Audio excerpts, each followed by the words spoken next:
días a todos. Soy la doctora Virginia Pascual Ramos y en primer lugar les quiero agradecer a las autoridades de PANLAR que han tenido la amabilidad de invitarme a este congreso de pacientes, pero sobre todo quiero agradecer a todos los que están detrás de la pantalla, a ustedes los pacientes que dan sentido a lo que hacemos, los médicos reumatólogos, y sobre todo que dan sentido a esta plática.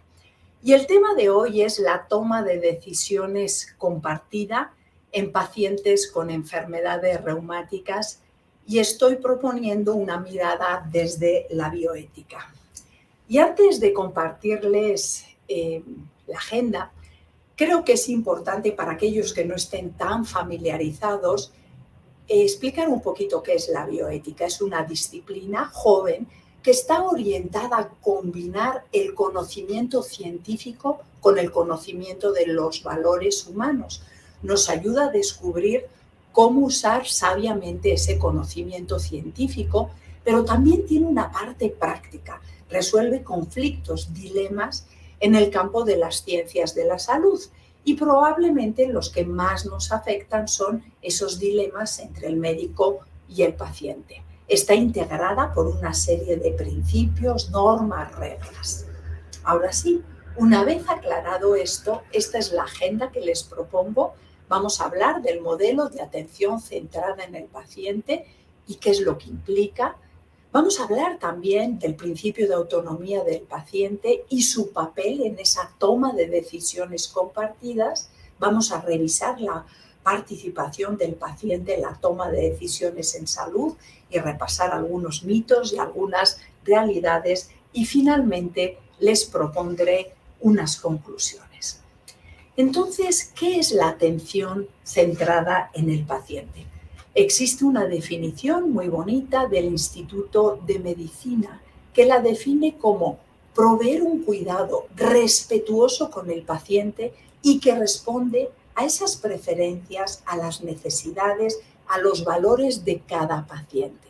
Pero además nos tenemos que asegurar que los valores del paciente no solamente sean considerados, sino que sean los que guían todas las decisiones clínicas.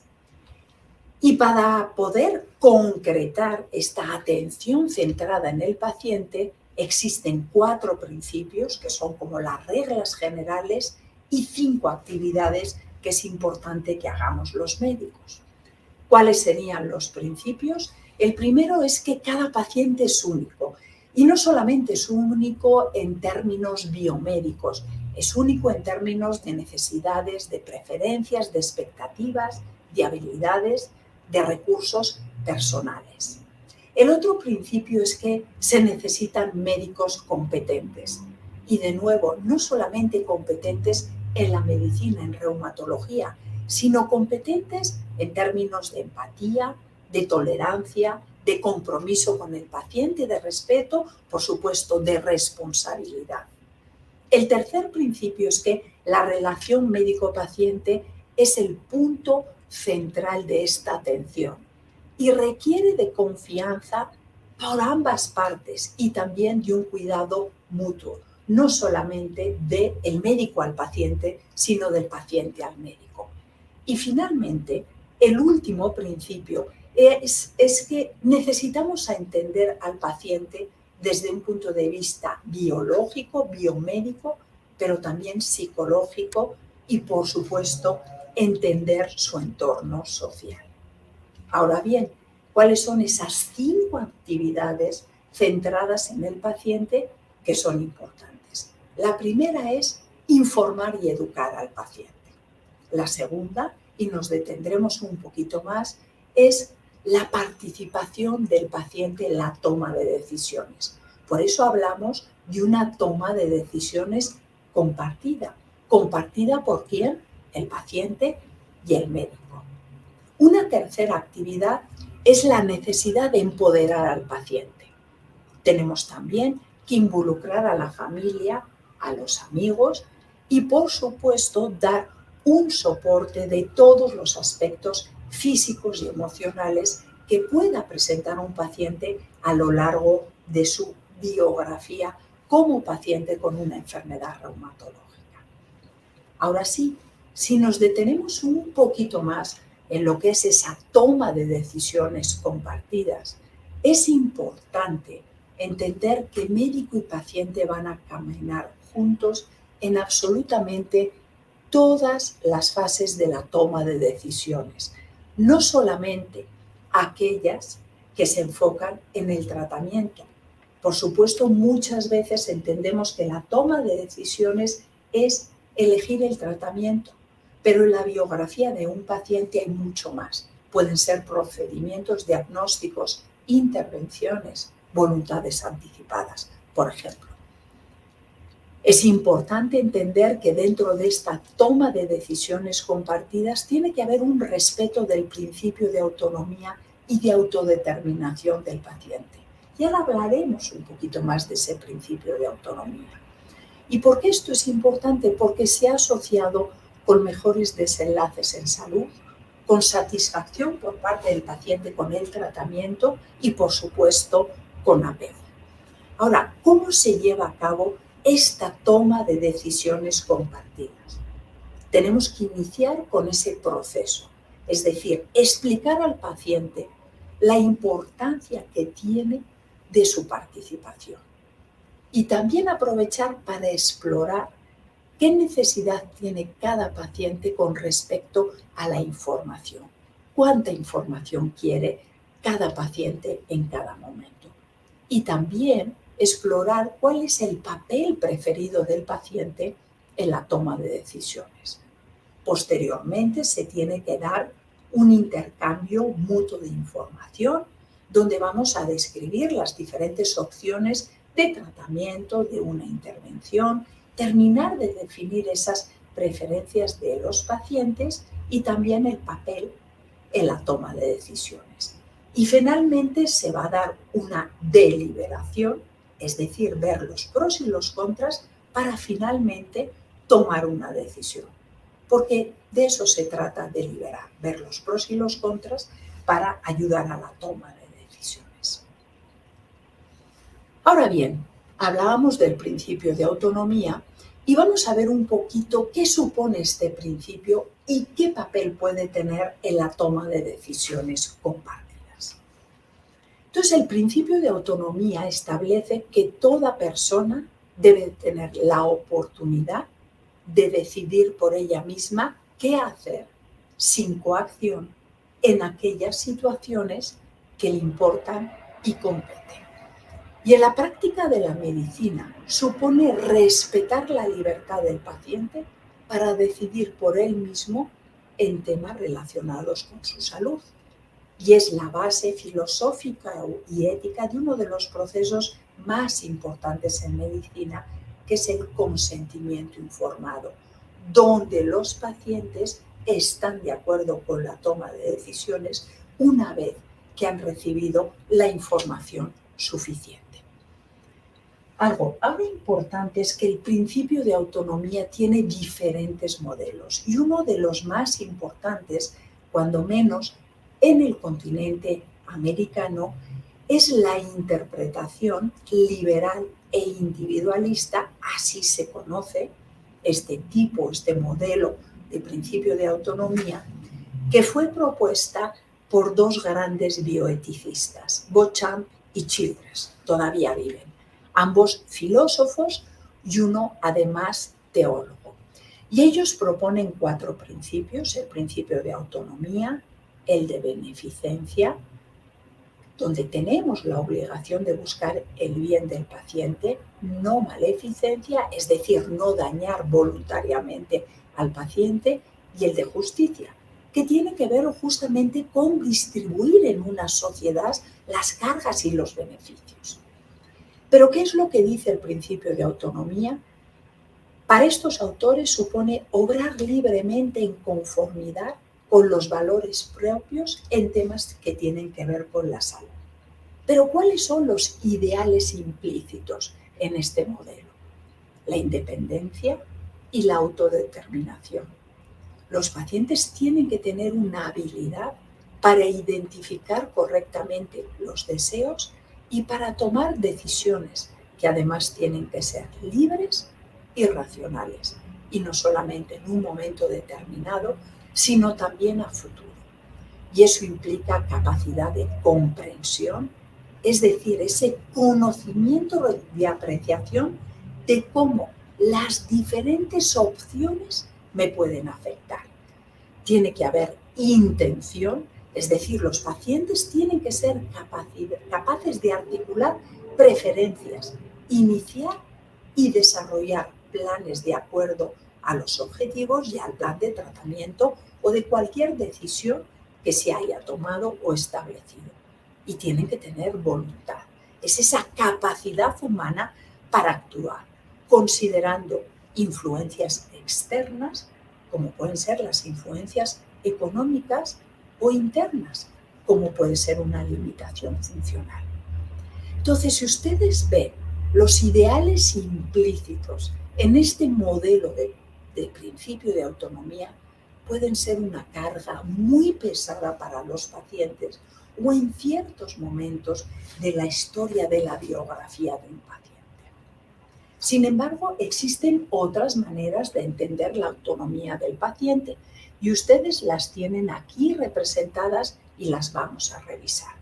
Ya hemos dicho el concepto liberal e individualista de Beauchamp y Children. El paciente autónomo es un paciente con voluntad, con intención, con información y capacidad para tomar decisiones. Es más, la obligación del paciente de respetar la autonomía del paciente, ese principio de autonomía, puede estar incluso por encima del principio de beneficencia. Es decir, el paciente se puede negar a recibir un tratamiento que en principio es beneficioso y hay que respetarlo. Pero tenemos también el concepto liberal legal. Y ese es un concepto muy bonito porque protege a los pacientes vulnerables de una intervención no deseada por parte de los médicos, exigiendo respeto por la integridad de los pacientes.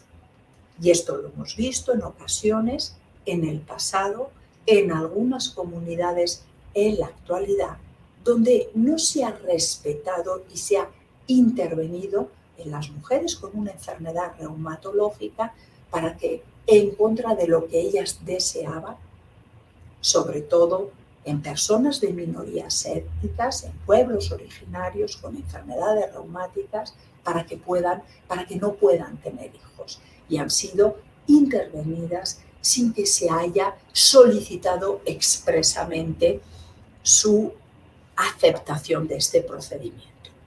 Tenemos también la autonomía como una reflexión crítica. ¿Y esto en qué consiste? Después de una reflexión crítica que hace el paciente sobre sus preferencias, el paciente va a permitir que alguien más decida la mejor opción de tratamiento, habitualmente el médico. Tenemos también la autonomía como identificación, que se refiere justamente a ese proceso de identificación del paciente con las acciones que se tomen en salud. Aquí no importa quién toma la acción. Lo que es importante es que el paciente se identifique con la decisión tomada. Eso es lo más importante. Y finalmente, la autonomía como un consentimiento negociado. Y esta la tienen un poquito ensalzada porque es justamente aquella que está más acorde con esa toma de decisiones compartida. Este concepto lo que hace es enfatizar la comunicación, pero se entiende como una negociación. El médico no va a decir automáticamente que sí, ni el paciente. Ambos van a negociar con la finalidad de llegar a un acuerdo, a un entendimiento mutuo. Ahora bien, pasando al siguiente tema. Algo importante es intentar entender qué es lo que desea un paciente con una enfermedad reumatológica, qué papel desea tomar con respecto a las decisiones que tienen que ver con su salud. Y vamos a revisar brevemente algunos estudios. Este es un estudio muy bonito realizado en el año 2018, que a su vez lo que hace es revisar 10 proyectos diferentes o estudios diferentes, 6 elaborados en los Estados Unidos de Norteamérica y 4, uno en cada uno de estos países: Japón, Noruega, Suecia y Reino Unido. Y esta revisión que hizo la doctora Sofía Georgiopoulou, finalmente lo que ve es que para los pacientes con una enfermedad reumatológica, participar en los encuentros médicos es importante, como lo es también la confianza en el médico. Sin embargo, quiero ahora que nos detengamos un poquito en un estudio, en uno de estos estudios que fue hecho por Hirono Ishikawa en Japón. Y este fue un estudio realizado en 115 pacientes con artritis reumatoide, y a todos se les preguntaba sobre qué tipo de participación deseaban tener en la consulta, qué preferencia tenían en la toma de decisiones, si querían ser más activos o más pasivos, y qué percepción de ser entendido o entendida habían tenido estos pacientes. La mayoría, el 92%, eran mujeres con una edad de alrededor de 59 años. Y lo que este estudio evidencia es que una mayor participación en el encuentro médico-paciente se asoció con una mayor percepción de que los pacientes se habían sentido entendidos. Pero esto solo ocurría en quienes tenían claramente preferencia por una toma de decisiones mucho más activa. Y lo que es importante entender es que justamente existen unas grandes diferencias culturales en la relación médico-paciente o en la toma de decisiones y en su modelo ideal de toma de decisiones de los pacientes en función de la cultura madre. Y como cultura entendemos el conocimiento, las creencias, la moral, las leyes, las costumbres y cualquier otra característica que las personas adquieren por el hecho de pertenecer a una determinada sociedad. Y eso es algo que ha dejado muy claro una gran filósofa, es esta mujer, Ruth McLean. Ella es norteamericana, de los Estados Unidos de Norteamérica, y además de filósofa, es una profesora de bioética.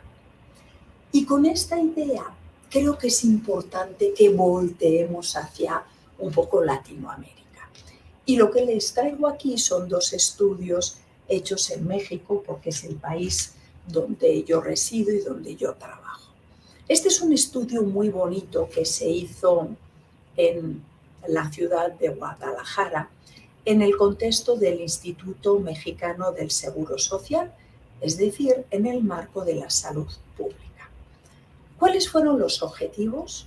Los autores lo que querían era evaluar las preferencias de los pacientes ambulatorios con enfermedades reumáticas sobre la interacción médica y su percepción de cómo había sido posteriormente el encuentro médico-paciente.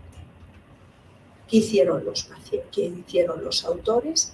Entrevistar a 200 pacientes y se les preguntaba antes de la consulta cuál era su preferencia sobre la interacción médico-paciente.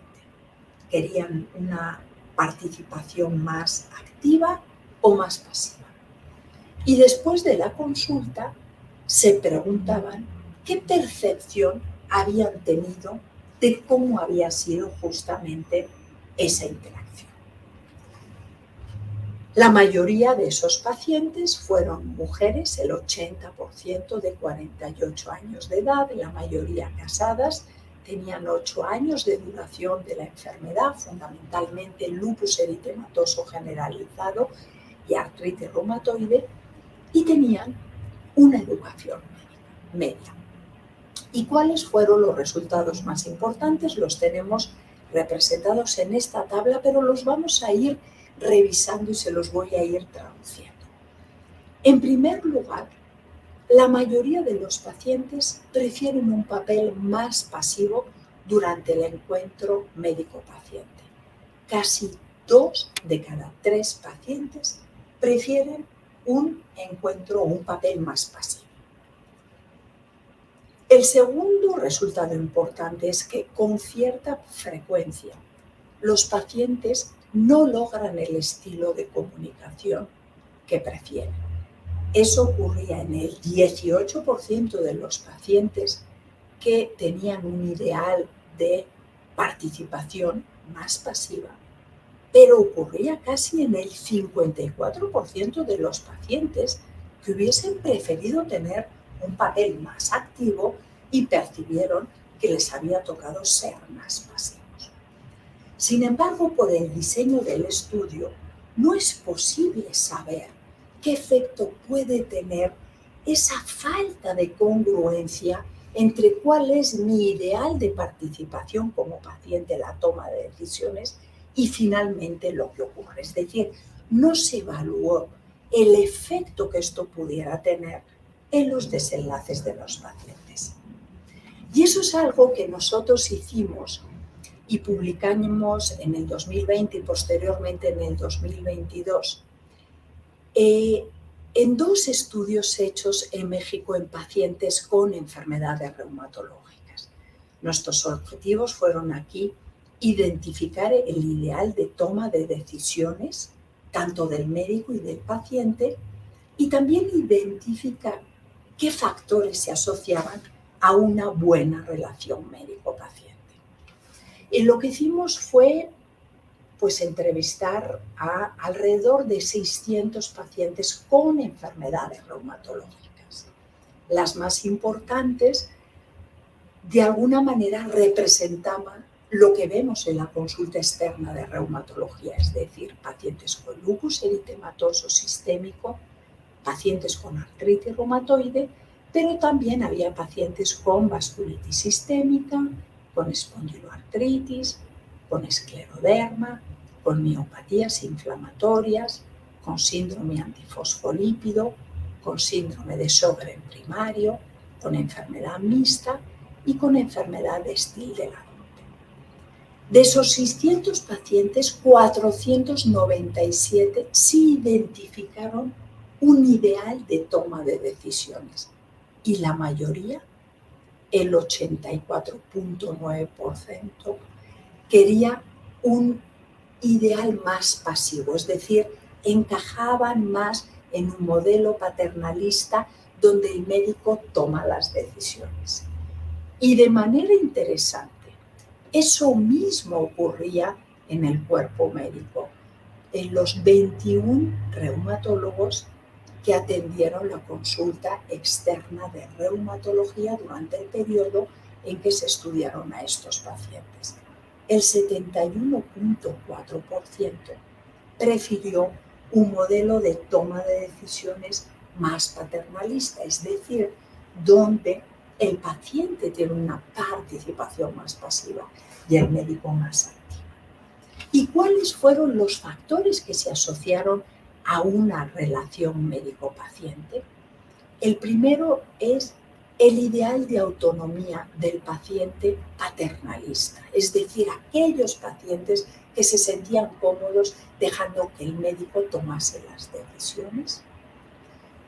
Otro fue el sexo del paciente, los pacientes hombres, el ser hombre, el ser un paciente con una enfermedad reumatológica hombre, se asoció a una mejor relación médico-paciente. Y el otro elemento importante fue la atención por un médico certificado o un médico de mucha experiencia que también se asoció con una percepción de tener una mejor relación médico-paciente. Y esa mejor relación médico-paciente es importante aclarar que lo definía el paciente, no lo definía el médico. Y la otra asociación importante, y creo que esto es lo más relevante, es que una buena relación médico-paciente se asoció con una buena calidad de vida evaluada por parte de los pacientes. Y bueno, ya por finalizar, ¿cuáles son las conclusiones importantes de esta charla? En primer lugar, yo creo que el modelo de atención centrada en el paciente, que por cierto se ha propuesto como el modelo óptimo en el manejo de pacientes con enfermedades crónicas y por supuesto con enfermedades reumatológicas, implica una toma de decisiones compartidas entre el médico y el paciente y por supuesto considerar los valores del paciente de tal manera que estos nos ayuden a guiar el tratamiento. Algo importante es que la filosofía subyacente de este modelo se basa en el respeto de los pacientes como personas únicas y como personas autónomas, libres, con capacidad de decisión, con autogobierno, autodeterminación. Ahora, creo que algo importante es que existen muchas maneras, todas ellas válidas, de entender y realizar esa toma de decisiones en salud, es decir, de ejercer el principio de autonomía. Es más, a lo largo de una biografía de un solo paciente, un paciente puede tener una toma de decisiones válida en un momento determinado y elegir otra manera de tomar las decisiones o de ejercer su principio de autonomía en otro contexto clínico, psicológico o social. No hay que olvidar que algunas son altamente exigentes en cuanto a los atributos personales que se requieren por los valores implícitos y pueden, lejos de ser una ayuda para el paciente, una gran carga para los pacientes. También es importante pensar que la mayoría de los pacientes con enfermedades reumatológicas no parecen desear una participación tan activa en la toma de decisiones. De hecho, lo que desean es delegar parte de esa toma de decisiones a su médico tratante, al médico que conocen de hace mucho tiempo. Y eso ya en sí es una decisión autónoma, es una decisión válida. Y creo que esto es muy real en el contexto de Latinoamérica. También creo que es importante en nuestro día a día promover el diálogo en torno a cómo cada uno de ustedes desea tomar las decisiones relacionadas con su salud. Lo mismo que les interrogamos con cómo se sienten, con sus síntomas, con sus molestias. Es importante que definamos, que ustedes nos ayuden a definir cómo quieren que hagamos ese proceso de toma de decisiones. ¿Qué participación quieren tener?